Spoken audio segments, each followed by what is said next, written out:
Hey everybody, how you doing? As y'all probably know already, I be Keith and this be the B-roll. I'm so glad y'all could join us again for for this wonderful show.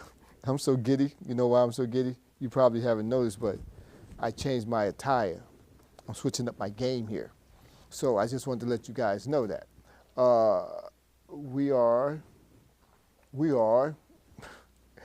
getting instructions because I need instructions because I'm doing what I tell other people not to do, which is don't look anywhere but at that camera. And so I'm going to look at this camera right here as soon as I finish setting up. Can I restart? No, I'm not going to restart. I'm only joking. Calm down. Calm down. Don't nobody leave. Don't calm down. I be Keith and this be the B-roll, like I said. And again, we have a wonderful show, and I got the technicians helping me out. I couldn't do it without them. And we have an extra special guest, Miss Paris. She's going to help us out. And yeah, we're going to keep it popping. So, of course, there's always, you should be warned already that this show really has, it's a talk show. It's a talk show, first of all. Let me put my thing on airplane mode. It's a talk show, okay? So, what do I cover? Everything. Religion, you know that. Of course, you've already seen the show, right? So, I cover all these various topics. And this time, I'm going to go back to another topic that I had touched on like 3 years ago. Yeah, 3 years ago at the beginning of COVID, right before COVID, and then, it shut down everything. So I'm going to go back to that topic. And what the topic was about was evangelicals and whether or not it's a cult religion. That's crazy, right? Yeah, I said that 3 years ago, right? Actually, 4 years ago. Oh, no, it was 4 years ago because it was right before COVID, and then COVID shut us down. It was a pilot. And it was about the Me Too movement, but I'll get on that again because that hasn't gone away either. But I want to go back to whether evangelicalism is a cult. And why do I say this? Recently, people are starting to say what I've been saying for a while, right? You got this thing called Christianity, right? And it's supposed to help people with, become spiritual aware and, and stuff like that and get them closer to thinking about the Father Almighty, the Almighty. Some people refer to him as God. Some people refer to as Jehovah, Yahweh, Allah, God, right? Religious, right? And I was saying, Christianity in itself is supposed to be a religion that the main the centerpiece of it is a gentleman by the name of Christ, Jesus Christ, right? So nowadays, and he has a philosophy of peace, love thy neighbor, that's predicated on the Ten Commandments. And so recently, people saying this, and I tell you, don't lie, right? Who was it? A gentleman by the name of Russell Moore, right? He's been doing this for like 20 years. He's been broadcasting stuff like that 20 years. He was with the Southern Conference, the Southern Christian Conference. And so people come to him, right? They've been coming to him lately and saying, pastors, preachers, reverends, ministers, and they're talking about their congregation. They tell their congregation, hey, they'll give a sermon, and then somebody from their congregation approach them and say, where did you get that from? Why are you talking like that? And the pastor, the preacher, the reverend, whoever it is, they'll go, from Jesus. Those are the words of Jesus. And then no lie. This is what the individual would say. Oh, no. That's too liberal. that's what? That's too liberal. And I said this before. People keep talking conservatism, but when you talk about Jesus is more liberal than conservative, at least this version of conservatism, or conservatives, So they're questioning Jesus.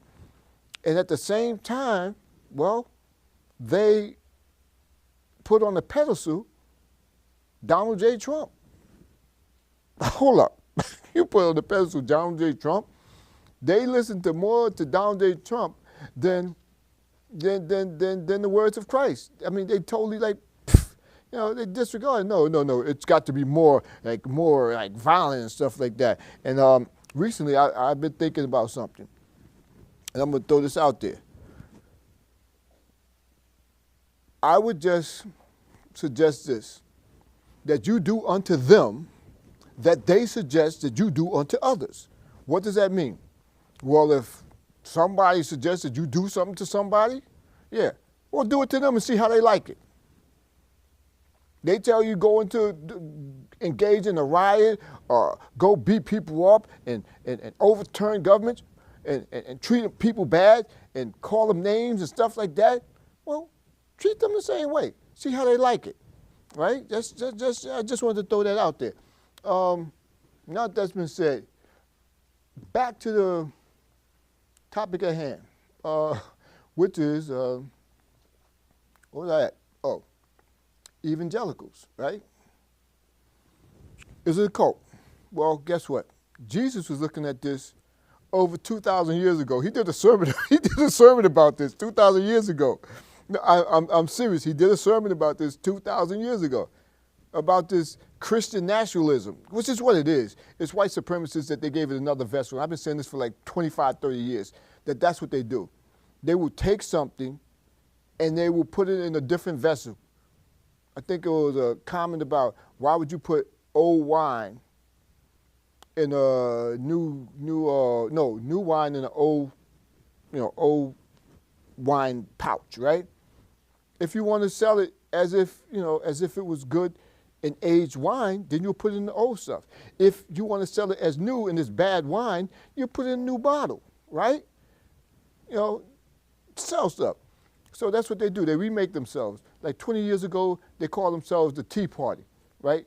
They came in, they started hijacking, the conservatives started hijacking. I know, I'm not off topic. They started hijacking the Republican Party again, right? The conservatives started hijacking the Republican Party again with Ronald Reagan. That's 40 years ago. Now, 20 years ago, they came with the Tea Party. Yeah. Remember those guys? They came with the Tea Party. After the Tea Party lived their life out, and they said, hold up, you guys aren't really, following, you're not really doing Tea Party, you're not following our image, you're not living up to our standard, right? So they dumped the Tea Party. they dumped them, right? With Obama, they dumped the Tea Party, and so they went with this extreme more form, this MAGA thing, and Make America Great Again slogan, right? Okay? Think about that. They keep changing it up. And now they're calling it Christian nationalism. And it all comes from the same root, white nationalism. Conservatism, that's where it comes from. And I told y'all, this is a history thing. I'm going to keep going back to this. Remember way back in the days, way back in the days, they said, oh, the liberals from the north, the conservatives from the south. Those were the liberal Democrats in the north and the conservative Democrats in the south. After they lost in the south, the Republicans, right, the moderate, progressive Republicans, people they want to argue with that. Yeah, they was pretty progressive and moderate. And the northern liberal Democrats got together. And the conservatives took this nation into a war, right? So now, fast forward 160 years later, or 180 years later, they're talking about, hey, people, it's Christian nationalism. That's what we're going with. And I said Jesus actually did a sermon about this 2,000 years ago. Here's what he said. And it's in different parts of the Bible, right? If you look in the Bible, it's in different parts of the Bible. It's a sermon where he was talking about, okay, wheat. Wheat as in wheat. The wheat represents the followers of Christ, right? That's what the wheat represents, right? All the wheat represents all the followers. And the person, the farmer, is Jesus, right? Metaphorically speaking, the farmers is Jesus, right? So it's going on, and the farmer goes and he plants he plant all the wheat crops and they're growing up, boom, boom, boom. And then one night they go to sleep, and then what happens? You got it, the evil one, Satan, comes into their fields and starts putting seeds of what's that thing called? Not weeds, right? And the weeds start to grow up amongst the wheat. That's Christian nationalism. That's religion. Think about it. There are millions, hundreds, tens and hundreds of millions of good Christian folk in this nation. Why? I know a lot. I know a lot of them. But now they have hijacked, or they're in the process of hijacking Christianity. How do I know? Because good people are following individuals who are pathological liars. They're following people who are pathological liars. Oh, well, he's our preacher, he's our pastor, but he's lying to you, she's lying to you. Okay? So they're not good people. You're good people, right? Except for if you continue to follow not so good people. Because when you follow somebody who's not good, you can't say, I'm good. Oh no, I'm not a rioter, I'm not an insurrectionist. But you were there when all this stuff was going down, right? You could have walked away. But instead, you followed them. Y'all followed them into a situation, into a place where you shouldn't have been, right? That's called, that means you part of it. RICO, politics, all this stuff, it all comes hand in hand, right? Good people. They were trying to lead these people into a bad situation, right? It was like 18 people, 19 people, right? And they were in this thing, tried to overturn the election in Georgia, and they were using mafia-style tactics. They were literally using mafia-style tactics. This guy's being this gangster guy, but he's not a gangster. You know who I'm talking about. In case you don't, Donald J. Trump. He's not a gangster. I know he's not a gangster. He's a punk. He's a coward. He's a punk. He's the one, he ain't going to fight you. He's going to wait till somebody hold you, tie you down. Oh, you got him? Yeah. Then he'll punch you in your face if he's going to hit you, right? That's the type of coward he is. Anyway, back to what I was saying. Jesus did a sermon about this. And they're going to make me pull out the Bible now. Oh, my gosh. They're going to make me pull out the Bible. Oh, my gosh. Where we at? Matthew, right? I want y'all to be careful, right? Okay, I'm getting ready to read from the Bible. It's me reading from the Bible. So if y'all want to get away from your from the electrical appliances and stuff like that, because I don't know what might happen, all right? I don't know what might happen. So I'm giving you forewarning, all right? I'm going to read from this. And y'all going to make me read from the book, right? The book, the Bible, the Holy Bible. That's what it says. And this Bible just happened to be the King James Version. And I lost the place on here. Let me find it. There we go again. Right? It's the King James Version. Oh, my gosh. You know how down I'm with this, right? You know what I'm doing. You know what you're putting me through. And I'm telling you why. The King James Version is one of the most difficult Bibles to read. Because you got all that old English stuff. I mean, that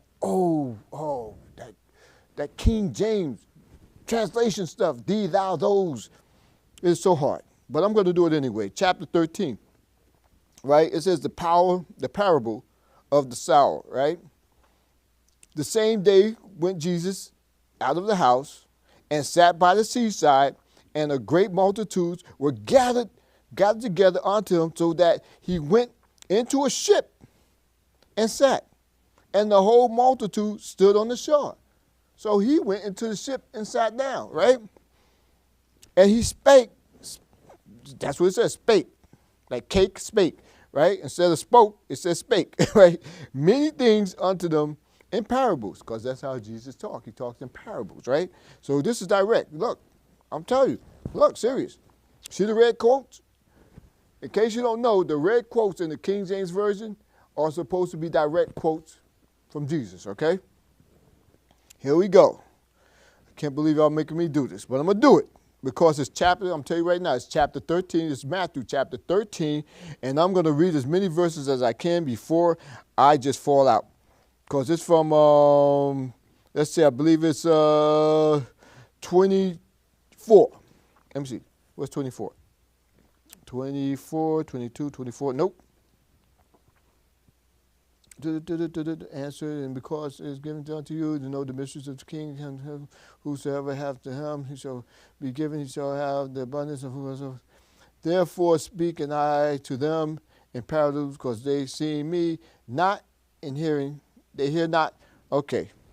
I just want to make sure we're on the same page here. Okay. Chapter 13. Chapter 13. Unto thee the parables of Saul, when anyone heareth the word of the king.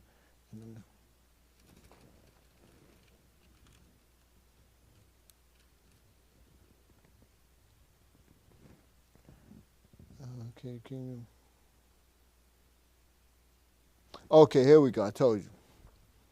It's called the Tares. The Tares, right? Here we go. Another parable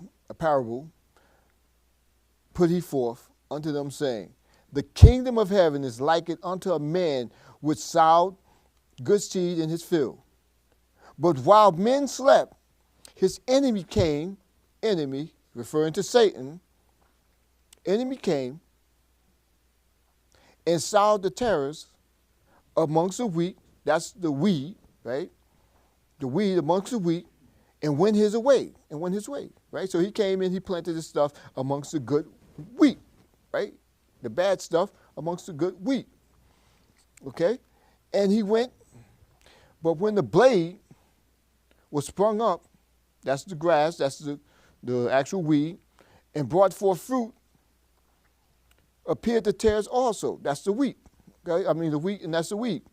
So the servants of the householder came and said unto him, Sir, didst not thou sow good seed in thy field?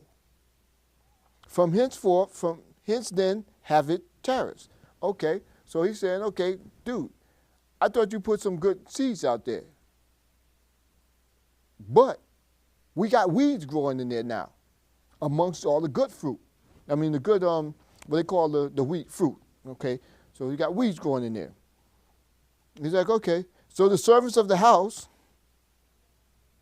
okay, but when the blade was sprung up and forth, the fruit then appeared the tares also. So the servants of the house holder came and said unto them, Sir, didst not thou sow good seed in thy field, from whence then have it tares, right? This, oh my God, King James, the language in here. And he said unto them, an enemy have done this. An enemy, the evil one, right? That came in the night. Satan, the devil, who they like to call the devil, right? The servant said unto him, wilt thou then that we go and gather them up? Okay, we're going to go in here. We're going to pick up, that's what the servant is saying. We're going to go in there and pull out all the weeds. Okay? But he said, nay. Lest while ye gather up the tares, ye root up also the wheat with them. So he's saying that when you pull up the weeds, you're going to pull up the roots of the wheat. Wow. You got this whole big field out here with some weeds in there. All that wheat, you got some weeds in there. And if you pull up those weeds, it's going to kill the roots of the actual wheat, the fruit, right? As referred to here. So and this is what he said, let both grow together until the harvest. And in the time of the harvest, I will say to the reapers, gather ye together first the tares and bind them in the bundles to burn them, but gather the wheat into my barn. In other words, pull it all up, but after you cut it all up, after you harvest it, you separate it. you take the bad weeds, take them over there, bundle it up, and burn it. All the good wheat put into the barn. So the good wheat, the bad weeds, you get rid of it, and the good wheat, which are the representatives for those, his true followers, bring them, right, the good ones, into my congregation, into my fold. Here's the barn. Metaphorically speaking, these are parables, right? Here's another one. Another parable he put forth, them saying, the kingdom of heaven is like to a grain of mustard seed, which a man took and sowed in his field. Right? The kingdom of heaven. He took a grain of mustard field, he put it in the field. Right? For what? So it could grow. Which indeed is the least of all seeds, but when it is grown, it is the greatest among the herbs, becometh a tree, so that the birds of the air come and lodge in the branches thereof. So that little mustard seed grows into a tree. Birds come in, they lounge on the branches. And what else we know? There are seeds. They take those seeds and they spread those seeds around, right? Okay? That's called fertilization. Another parable. This is Jesus still talking. And he said about what's going on today with the Christian nationalists, what's going on today. He's explaining the different versions and different things, how it came to be. How it came to be. So, the other parable, okay. The kingdom of heaven is like unto leaven, which a woman took and hid in 3 measures of a mill, till the whole was leavened. There's another one. All these things Jesus spake unto the multitude in parables, and without the parable spake, he spake not unto them, but it might be fulfilled, which was spoken by the prophet, saying, I will open my mouth in parables. I will utter things which have been kept secret from the foundations of the world. Then Jesus sent to the multitude away and went into the house, and his disciples, and came unto them, saying, declare unto us the parable of the tares of the field. He answered and said unto them, he that soweth the good seed is the Son of Man. Did you hear that? He that soweth the good seeds is the Son of Man. He's explaining the parable. The field is the world. The good seed, remember what I said about people, the wheat being representative of people? The good seed are the children of the kingdom, but the tares are the children of the wicked one. These are the ones who are infiltrating Christianity and leading people astray. It doesn't matter if it's a peer congregant, that is somebody on your same level, or a pastor, a preacher, a minister, a reverend. That's a bad seed. That's from the tares. The enemy that sowed them is the devil. That's the tares. Again, the weeds. The harvest is the end of the world. And the reaper are the angels. So he's saying in the end, all of these bad seeds, all these tares are going to be ripped out. It is going to be about the end of the world. Armageddon. So, as therefore the tares are gathered and burned in the fire, so shall it be in the end of the world. So when they get rid of all those bad things, all those bad seeds, those bad plants, it's going to be at the end of the world.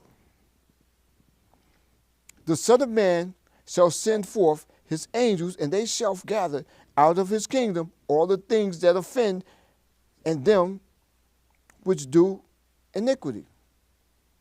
So everything that's offensive to to the way of God, of Jesus, of Christianity, of real Christianity, true Christianity, going to have to bear the wrath. People keep telling you, oh, Jesus talked to me. Jesus didn't talk to them. They're lying to you.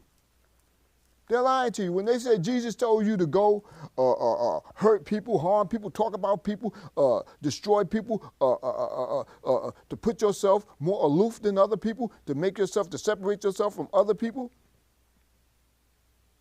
That sound familiar?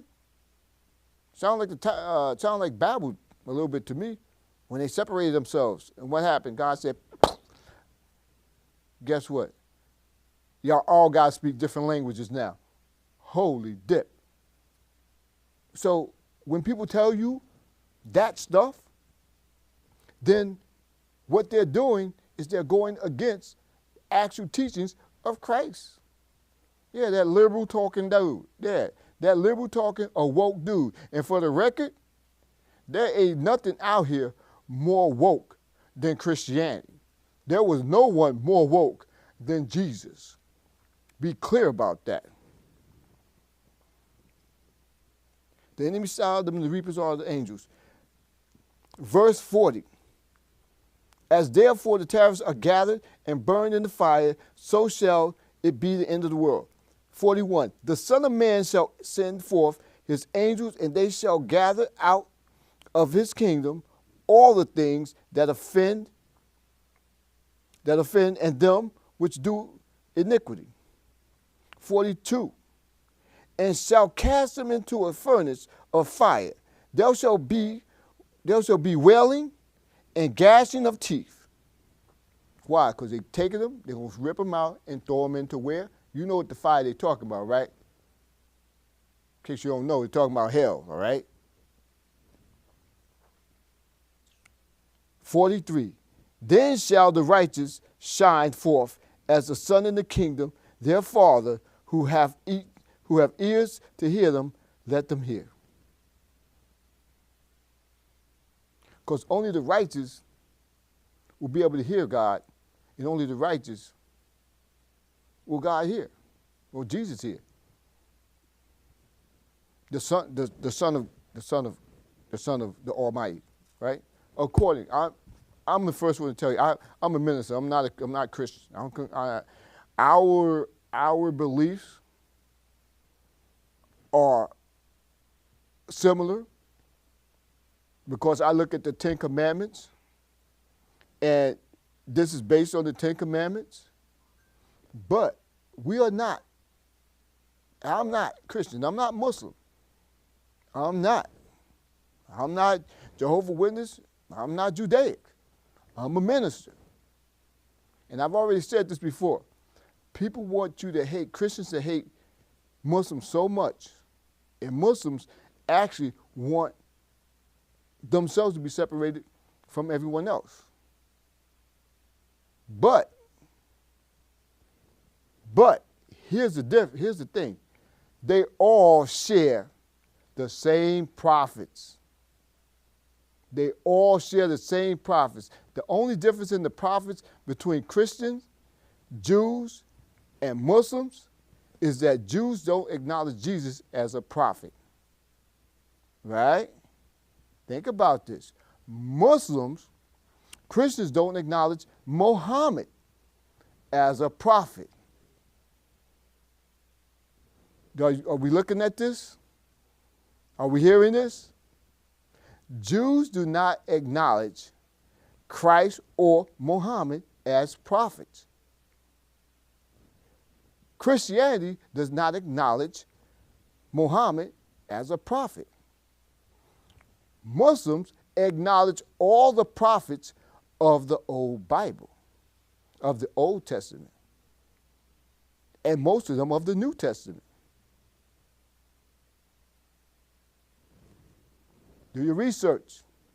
Do your research. I said this before. Now that I've said that, I told you that Jesus was talking about what's going on today 2,000 years ago. What? Yeah, 2,000 years ago. Whenever you go to a congregation, there is a there is a preacher or pastor or minister or whatever they want to call themselves, a religious leader that's telling you to go against the teachings of Christianity, of Christ, then by definition, if you follow down that road, you by definition are not a Christian. It's not because I said so, it's because those are the rules. You can't say, oh, Jesus is too liberal. You can't say, oh, we want to change up the amen. We want to take amen from the Lord's Prayer. What did you just say? But that's what they're doing. They say, oh, it means it's a pagan term. Well, it's a term that Jesus used. And it's been that way for what? Over 2,000 years. So where are we going with this? I mean, where are we going with this? Where are we going? East side. That's Islam. That's what they refer to, Esau. Abraham. That's Abraham. Where are we going with this? When you want to talk Christian nationalism, what the heck is that? What the heck is Christian nationalism? It is a vessel to promote, to hijack, and to weaponize Christianity. Not because I say so, because that's what's happening. When you can go into anything and hear a sermon and they can talk about all the evil things, promoting evil, wickedness, animosity towards one another, hate thy brother, hate thy neighbor. Doesn't matter what the reason is, the color of their skin, their poverty level. Then acknowledge this. That's against the teachings of Jesus. That's the teachings of Christ. Is it because I say so? No, it's because it's here. It's right here. Ask somebody, Ten Commandments. Well, I don't, Ten Commandments, they can quote verbatim from 100 different sermons, but they can't quote those 10 scriptures that make up the Ten Commandments. Those scriptures that make up the Ten Commandments. That's a crying shame. That's a crying shame. That should be the first thing that everybody learned in the religion, in the Christian religion, in the Judaic religion, in the Muslim religion. Those are the first 10 commandments that anybody, all of them should learn, because they all acknowledge Moses. They all acknowledge Moses. Moses in Judaic, Musa in Islam. It's the same person. He handed down 10 commandments. Every last one who claimed to be a Christian, who claimed to be a Muslim, who claimed to be a Jew, who claimed to be affiliated with these religions, should know those 10 commandments. He's the lawgiver. Not because I say so, because he brought the law. He brought the law. And again, that applies to today. The wheat and the tares, the wheat and the weed. Harvest it, separate the two, burn the weeds, take the wheat, put it in the barn. That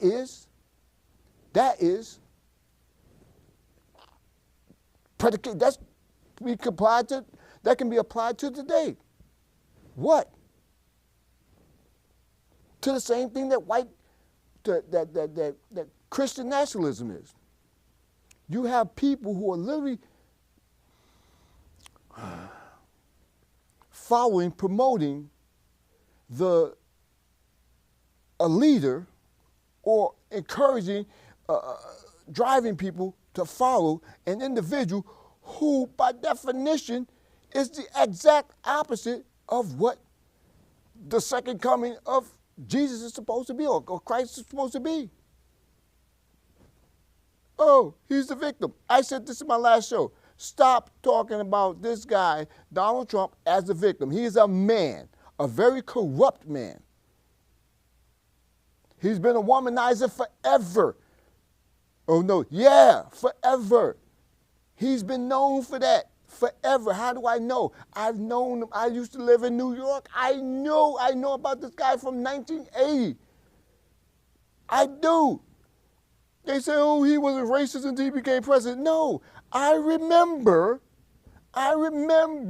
him not allowing black people to move into his properties.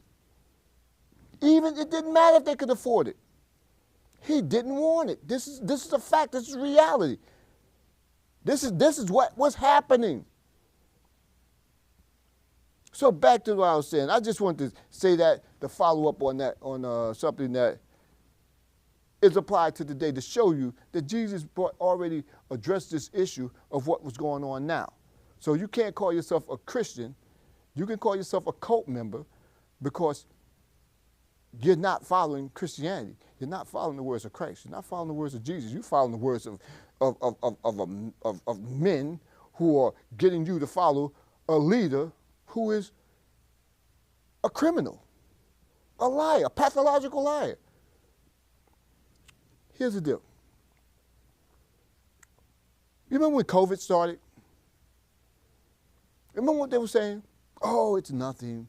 It's like a flu. It's like a common cold, right? And then people start by the millions getting infected by this COVID virus, getting really sick. And people started dying. They started dying because this person lied, because this leader lied.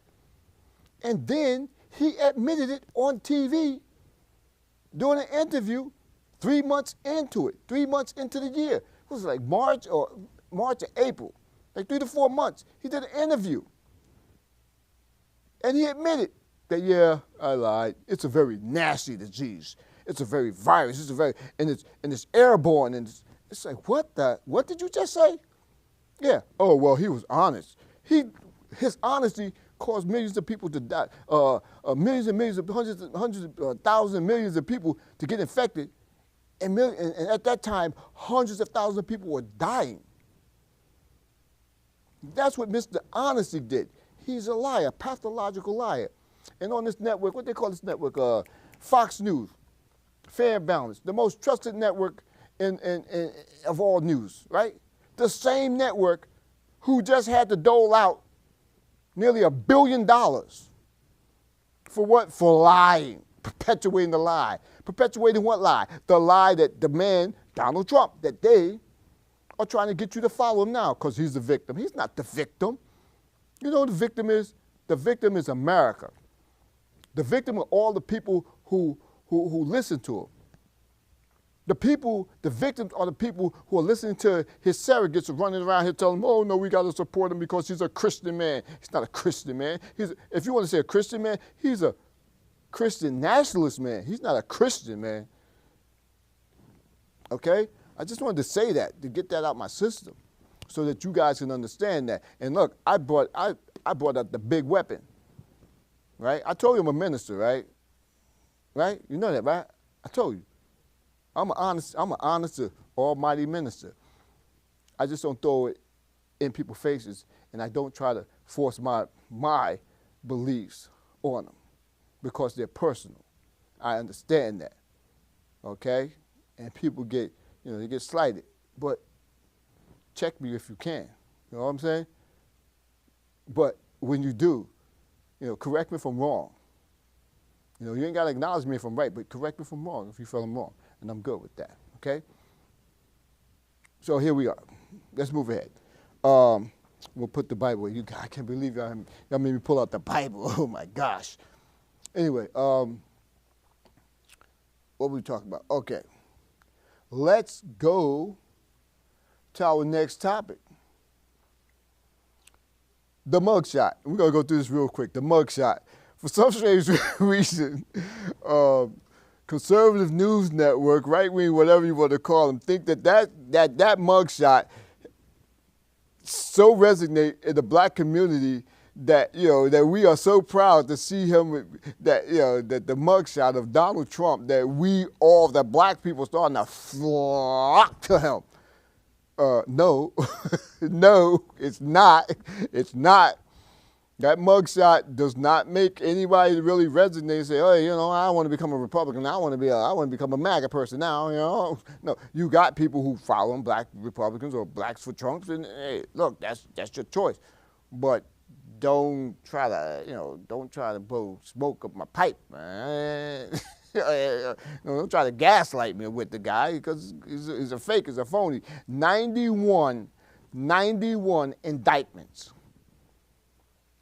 This guy just blew John Gotti out the frickin' wall. And John Gotti was a gangster. He was a real gangster, okay? And he just blew him out the water, okay? All right? So he's not the victim here, again. But that's a news flash. I got another question, which brings me to this question. Why do white people even support the Republican Party? I mean, why do white people, you say why do black people support the Democratic Party? Why do white people support, the Republican Party when the only thing they do is lie? The representatives lie. And they keep taking away your freedoms, they keep taking away the things that balance out, to put you in a worse financial situation. It hurts you more than it hurts everybody else. You know what I'm saying? So why do you even support the Republican Party?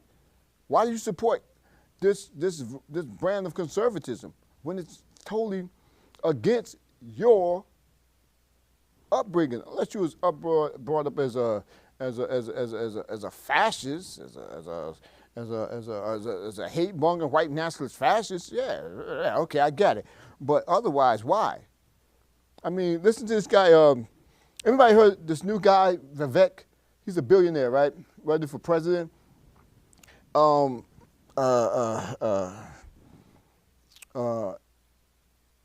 the debate, he made a comment. He made a statement. All you guys, of all these guys, I'm going to paraphrase it, of all the people up here, I'm the only one who has no political ties or affiliation and no experience as a politician. That's why you should hire me. That's what he said, right? Something like that. He paraphrased it, right? To separate him from the rest of the crowd, right? So now, recently, in the past few days, apparently something emerged on social media, came on social media, in YouTube, you can look it up yourself, when Mr. Vivek was an 18-year-old, and it was at a town hall with, who was it? Reverend Al Sharpton, because Reverend Al Sharpton was running for president. Yeah, he was running for president. He threw it was very short-lived, believe me. It wasn't like Jesse Jackson. It was really short-lived. So Vivek made a statement. Why should anybody support you, talking to Reverend Al Sharpton, when you have no political experience? Sorry, what? What was that question? Why should anybody support you when you have no political experience? And now, fast forward to, what is he, 40 years old now? So that would make 22 years ago when Al Sharpton ran. So now he's saying, oh, you should support me because I don't have any political experience. What? Hold up. See, this is when your words come back and haunt you and bite you in your butt, right? You know what I'm saying? He asked that question, and that was a very valid question. Al Sharpton's position, and if you listen to Vivek, he sounds like a lot like Al Sharpton. He does. He sounds like a lot like Al Sharpton in Al Sharpton's response to it. And he was like, look, don't take or mistake the fact that somebody's doing their job as them being a good politician, right? A good leader, a political leader. And he used George Bush. Look at George Bush. He was the governor of Texas, but we can all agree that he sucks as a president, right? So you can't take that you can't take that as a good, you can't use that for a good example of somebody, making them qualified to do a job, all right, to be qualified for a job, right? And now Vivek has got to deal with that because everything he says, he contradicts himself. Everything he says, he contradicts himself. Whether you love him or leave or whatever, that's what he does. He does that all the time. He's done about 5 different shows that I've seen him do, and every show that he did, they called him out on what he said, and he said no, but they said here's the video. Oh, well, that's not what I meant. Well, that's what you said. Well, that's not. Well, you got to say what you mean, right? You're a billionaire, right, from the tech industry, and you got something against woke. That's another thing. He's a tech billionaire. Hold up. You're saying you're anti-wokeness, right? But you got your money, you made your $1 billion or whatever, $1 billion plus from what? From an industry that's predicated, that's based on being woke, growth, knowledge, being aware, understanding what's going on, and utilizing that. That's the industry where you made your money. So now all of a sudden you're a billionaire or whatever. Now all of a sudden you got a problem with wokeness. Now you miss the anti-woke person? Huh? Come on. That's like I said, the same thing I said with the TYT. Same thing with the TYT. I said these guys are hypocrites, man. They backbite and all this. They'll say one thing with a backhand compliment, and then they'll go this way, and then they'll try to stab to try to push their agenda or whatever it is. Prime example, off of Vivek for a second to TYT, because I went through this a few weeks ago, right? What TYT was, I was saying TYT is this, and that, right? And then come to find out that they're hypocrites. How do you know? Everybody in the transgender or in that environment, that group, the LGBT, the lesbian, gay, bisexual, trans plus, right, group that was working there, they all quit. they all quit, citing insensitivity. The same thing that they have been accusing the conservatives and the right-wingers and all this of being and engaging in. Well, apparently they were doing the same thing, right? So that's the hypocrisy. Back to Vivek. He's doing the same thing. The same thing. So I want to be clear about that. But then every now and then you get a breath of fresh air. And somebody comes out and they speak the truth. Like, for example, during the Republican debate that happened on August 23rd. Yes, birthday, August 23rd. It says, okay, you know what? I want to put y'all down on something. One of the candidates. Forget, Vivek, his hypocrisy. And Chris, Chris and all of them. All of them. So what happened is that somebody came up and actually spoke the truth. Who's that somebody? Former Governor Nicky Haley, former Ambassador Nicky Haley. She came out and just dropped it. Look, y'all want to talk about how good the former administration was, the former president was, how great he was, a financier he was. He added $8 trillion to the national debt. $8 trillion to the national debt. In the words of President Biden, this is not hyperbole. This is a fact. He added $8 trillion.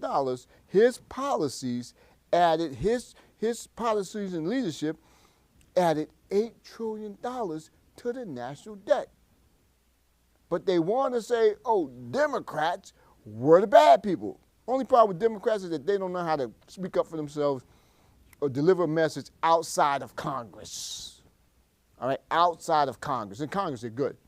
But then that message that goes, it tones out. Anyway, okay, so back to what I was saying. Nikki Haley dropped it down. She's like, yeah, $8 trillion. That's how much he had to national debt.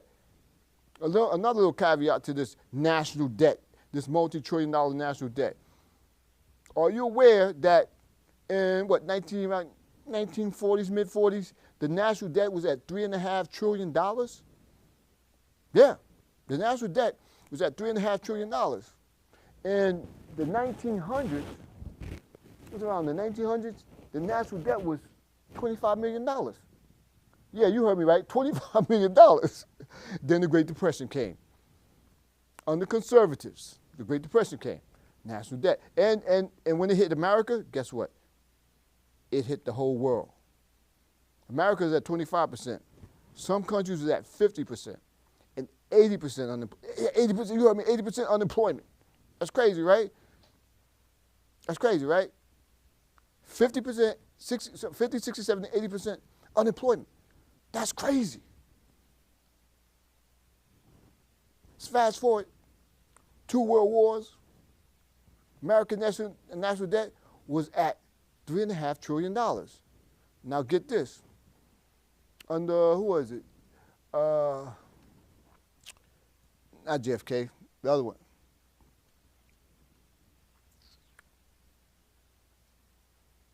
I can't believe I just drew a blank on it.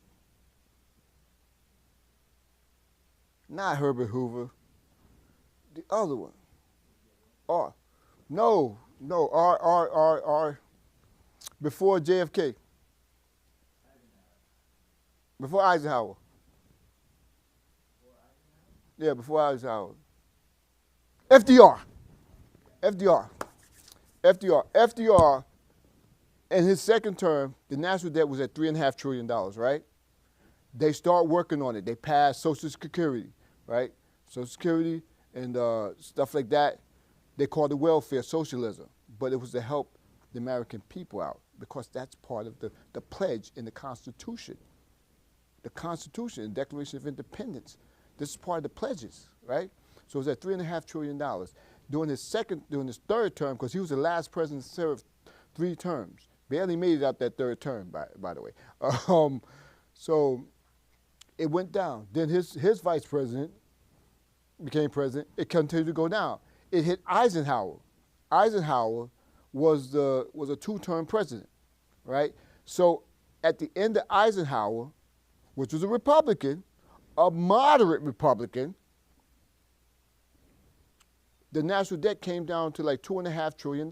So from $3.5 trillion to $2.5 trillion, right? Through those 3 terms. From Eisenhower, JFK, Lyndon B. Johnson, Nixon, Ford, to Jimmy Carter, the national debt was averaged out about $2.5 trillion. I think it was like 28 years. It was like $2.5 trillion until Ronald Reagan took over. And he came with with Reaganomics. So what does that say? National debt. It's not a Democratic thing. It's a Republican thing. It's a conservative Republican thing, right? Okay? And I'm going to get into this later on, but I'm going to have to start wrapping this up. So I probably got about 5 minutes left or something like that for my show. You gave me the wrist too? Okay. We got this wonderful intern. She's helping us out today. She gave me the 5-minute mark, and then she pointed at her wrist. I don't know what the wrist was about, but it looked cool. Do that again. Let me see the wrist. Do 4 fingers. Give me 4 fingers. That's 4 minutes ago. And give me the wrist. Don't forget the wrist. And you pointed at the wrist.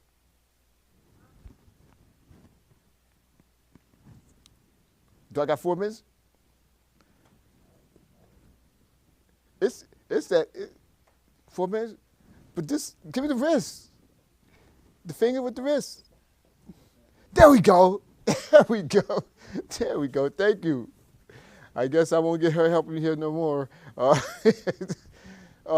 Anyway, like I was saying, let me wrap that up. Let me wrap this up. People, like I said, the roundup. When I ask a question about Christianity, it's not to try and get people, dissuade people not to be Christians or switch them over or get people to go this way. No. I'm just putting it out there. It's the truth. Because that's what Christianity is supposed to be about. It's supposed to be about the truth, right? That's what Jesus was about. He's about the truth, all right? So that's why I put it out there. Some people say, well, you know what? Well, correct me. If you want to correct me, show me. Like I said, if you can prove me wrong, I'm good with that. But not because you come with me no talking points. I don't deal with talking points that don't get you where, but a verbal, intellectual butt whipping. So that being the case, also, who you're going to follow. You're going to choose who you want to follow. But please, stop blowing, smoke up people's pipes, you know what I'm saying? Stop trying to gaslight people, to sell people on somebody. The worst president ever. He inherited at that time the best economy ever, and he crashed it. The American people trusted him, and he allowed, and he didn't cause COVID, but what he did, he caused COVID because he lied. People took it less serious than what they should have. If he would have said what he said in that interview, less people would have died. Less people would have become seriously ill because they would have had their guard up. Okay, so the guy's not the victim. With 91 indictments on state and federal level of some of the worst things that you could be indicted for, hello, he's not the victim, all right?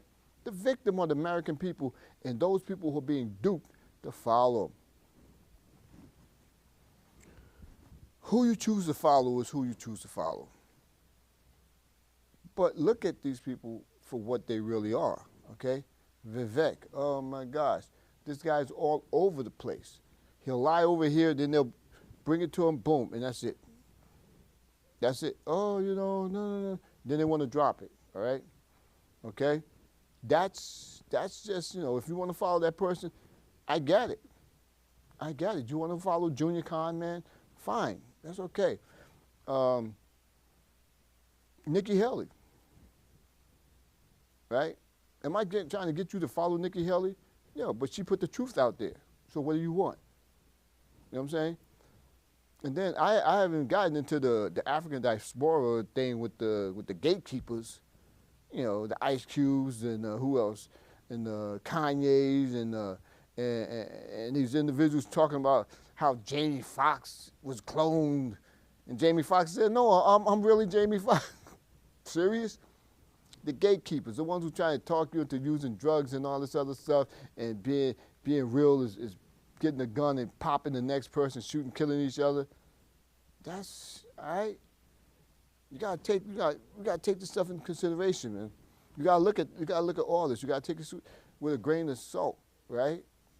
Because what happens is that if you don't pay attention to it, it will destroy you and continue to destroy everything else. We can't wait for Jesus to come in to start dealing with the weeds. We got to do this now, all right? We got to deal with this now. Because there's a lot of great people out here, wonderful people out here, I know, because I know a lot of you. So with that being said, I'll be Keith. This be the B-roll. And we wrapping it up. I'd rather just sit here for a few seconds. I'd rather sit here for 15 seconds. I can't just sit here for 15 seconds. it was all a dream.